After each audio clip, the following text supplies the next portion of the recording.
राजेश खन्ना के 90 करोड़ के भूत बंगले के पीछे छिपी दिलचस्प कहानी, आइए आज इसी पे बात करते हैं। बॉलीवुड की तकरीबन 80 से ज़ायद फिल्मों में काम करने वाले अदाकार राजेंद्र कुमार ने 1960 की दहाई में मुंबई के कार्टर रोड पर वाक़या एक भूत बंगला खरीदा। भूत बंगले के नाम से मशहूर इस महलनुमा घर को बाद में 1970 में राजेश खन्ना ने खरीद लिया था। राजेश खन्ना अपनी आखिरी सांस तक इस बंगले में रहे, जिसका नाम इन्होंने आशीर्वाद रख दिया था।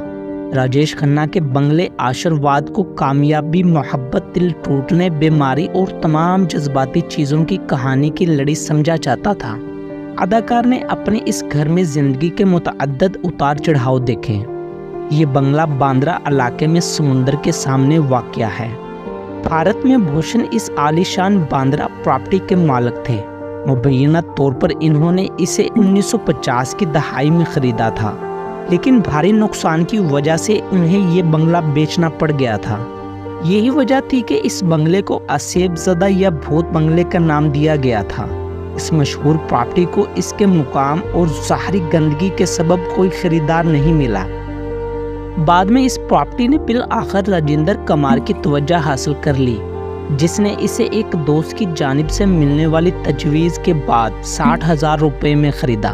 पैसे की कमी के सबब राजेंद्र कुमार ने फिल्मसाज PRK के साथ एक मुआहदा किया। राजेंद्र ने पेशगी अदायगी के उस 3 फिल्मों में काम करने की रजामंदी ज़ाहिर की। राजेंद्र कुमार ने इस बंगले का नाम अपनी बेटी के नाम पर डिम्पल रखा। राजेंद्र कुमार ने पड़ोस में एक और बंगला खरीदा और इसका नाम भी डिम्पल रख दिया। अपने बॉलीवुड कैरियर को कायम रखने के लिए राजेश खन्ना ने इस प्रॉपर्टी को एक उम्मीद अफजा सरमायाकारी के तौर पर देखा। राजेश का मानना था कि ये बंगला खरीदने के बाद राजेंद्र कुमार की कामयाबियां इन पर असर अंदाज हो जाएंगी। राजेश खन्ना ने राजेंद्र कुमार को बंगला 3.5 लाख रुपए में बेचने पर आमादा किया, ताकि राजेंद्र कुमार के डिम्पल नाम को बरकरार रखने की दरख्वास्त को मुस्तरद कर दिया, क्योंकि राजेश ने पहले ही अपने पालीहल वाले बंगले का नाम डिम्पल रखा हुआ था। इस तरह ये बंगला राजेश की मलकियत में आ गया और इन्होंने इस बंगले का नाम आशीर्वाद रख दिया।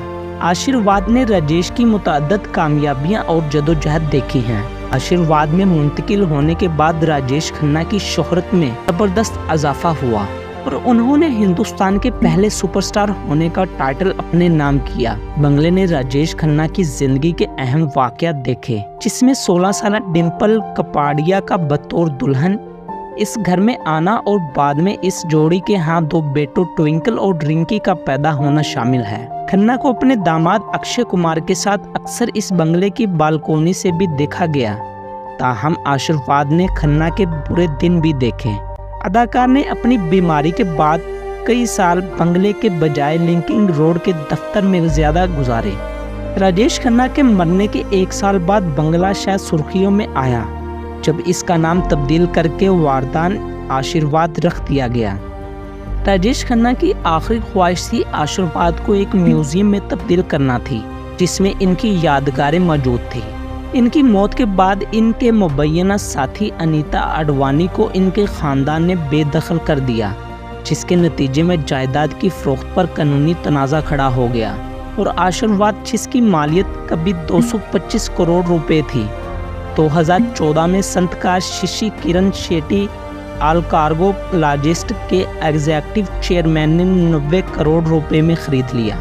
राजेश खन्ना की बेटियां ट्विंकल और रिंकी इस जायदाद की वारिस थी, जिन्होंने इस अपने वालिद के इंतकाल के 2 साल बाद बेच दिया था।